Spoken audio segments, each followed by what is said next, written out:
In the northern hills of Vermont, where pine forests whisper in the wind and the mornings arrive wrapped in silver mist, stood a small wooden cabin at the edge of a frozen lake.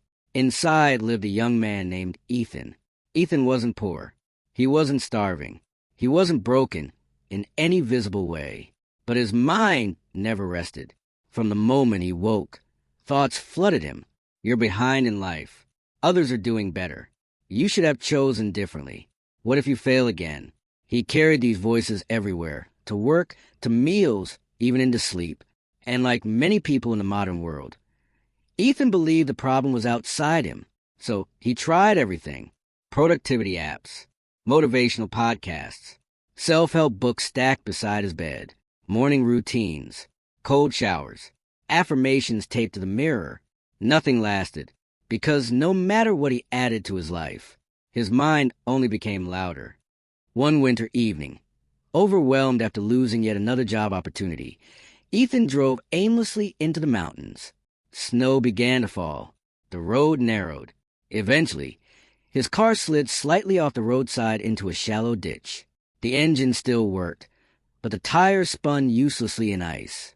No signal, no houses, no passing cars, just forest and silence.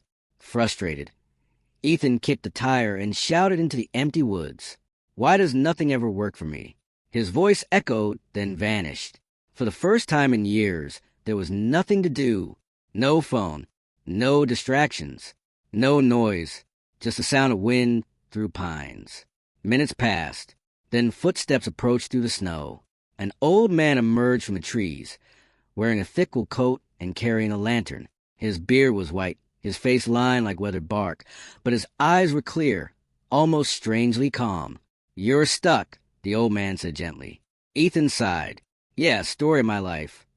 The old man studied him a moment, then smiled faintly. "Come, my cabin is near. We'll get the car in the morning." With no better option, Ethan followed. The cabin was simple, with stove, table, 2 chairs, shelves of tools and books.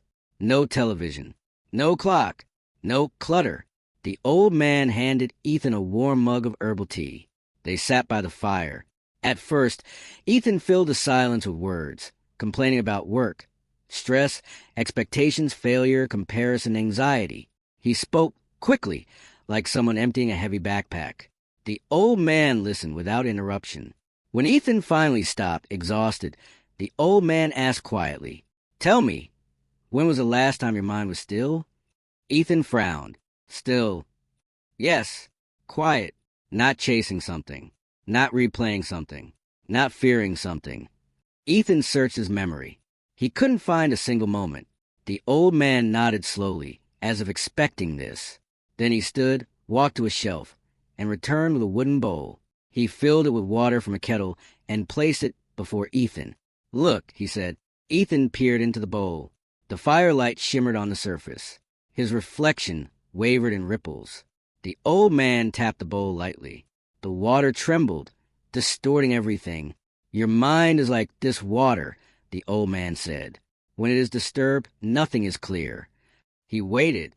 The water gradually stilled. Ethan's reflection sharpened. The old man continued, "You keep trying to fix life while the water is shaking." Ethan stared at the bowl. Something inside him softened. "But how do I stop it?" he asked. "My thoughts just happen." The old man smiled. "Thoughts are wind," he said. "You are the lake." Ethan didn't understand fully, but the words settled deep. That night, Ethan slept on a simple cot beside the stove. For the first time in months, he slept without dreams. At dawn, the old man woke him. Snow had stopped. The world outside was white and silent. They walked to the frozen lake. The surface stretched smooth and glass-like under pale sunlight. The old man stepped onto the ice and motioned for Ethan to follow. They stood at the center. "Listen," the old man said. Ethan heard nothing. No cars, no phones, no voices, just vast stillness. "Your mind is loud," the old man said softly, "because you never leave the noise." He pointed across the frozen expanse. People today fill every empty space. Screens, music, chatter, worry, plans, memories. They fear silence. He looked at Ethan. But clarity lives only there. The old man closed his eyes. Stand, he said. Do nothing. Minutes passed.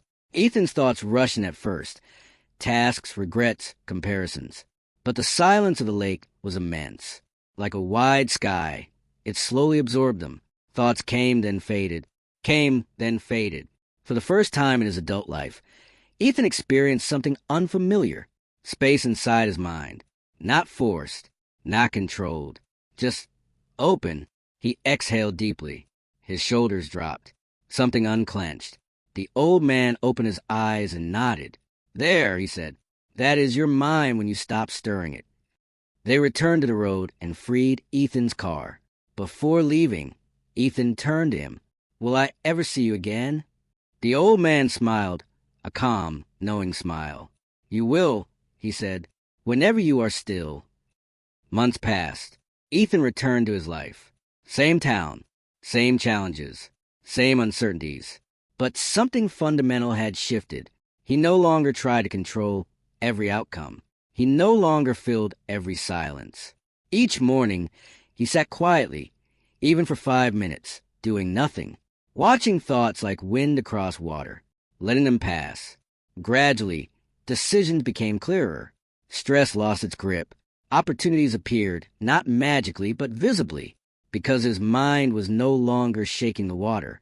Years later, standing at a new chapter of life, stable work, calm relationships, inner steadiness, Ethan realized something profound. Nothing outside had saved him. No system, no strategy, no success. Only this. He had learned to empty his mind.